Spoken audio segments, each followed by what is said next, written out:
नमस्कार दोस्तों, स्वागत है आपका बोलती किताबें राहुल पर, जहां हम आपके लिए लाते हैं दुनिया की सबसे बेहतरीन किताबों के सार आसान भाषा में, ताकि आप सीख सकें वो ज्ञान जो आपकी जिंदगी, करियर और पैसों का नजरिया पूरी तरह बदल सकता है।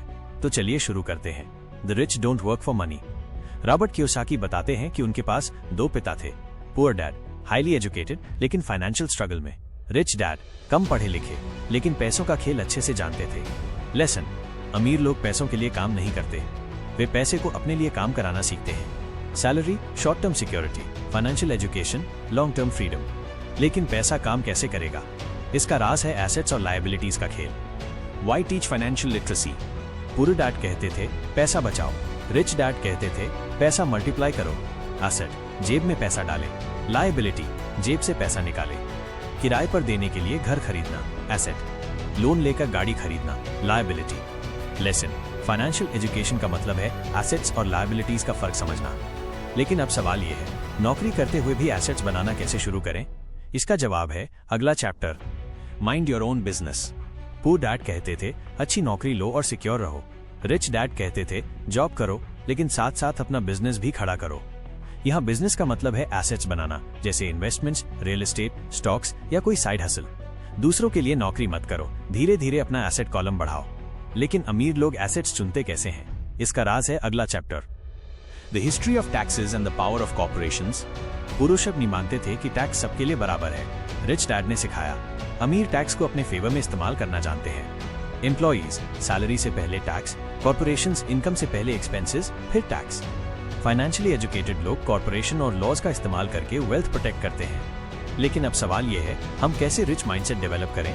इसका जवाब है अगला lesson, the rich invent money. पुरुष अपनी भूमिगत मानते थे कि अपॉर्चुनिटीज रेयर होती हैं। रिच डैड कहते थे अपॉर्चुनिटीज हर जगह हैं, बस आपको उन्हें देखने की नजर चाहिए। रिस्क से मत डरिए, फाइनेंशियल नॉलेज रिस्क को अपॉर्चुनिटी में बदल देती है। अमीर लोग पैसे क्रिएट करते हैं, गरीब लोग उसका इंतजार करते हैं। लेकिन पैसे बनाने के लिए कौन सी स्किल जरूरी है, यही हम अगले चैप्टर में जानेंगे। Work to learn, don't work for money. पुरुष कहते थे स्टेबल जॉब सबसे अच्छी है। रिच डैड कहते थे नौकरी पैसे के लिए मत करो, स्किल सीखने के लिए करो। रॉबर्ट ने सेल्स, मार्केटिंग, कम्युनिकेशन सीखा। जिंदगी में पैसे से ज्यादा जरूरी है वो स्किल्स जो लाइफ लॉन्ग इनकम दे। लेकिन अब असली सवाल, अगर आपके पास नॉलेज है तो शुरुआत कैसे करें?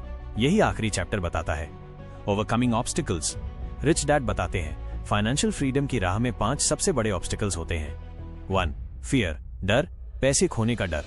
2. सिनिसिज्म, नकारात्मक सोच, ये मेरे बस की बात नहीं।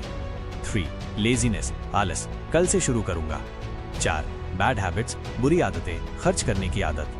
5. एरोगेंस, अहंकार, मुझे सब पता है।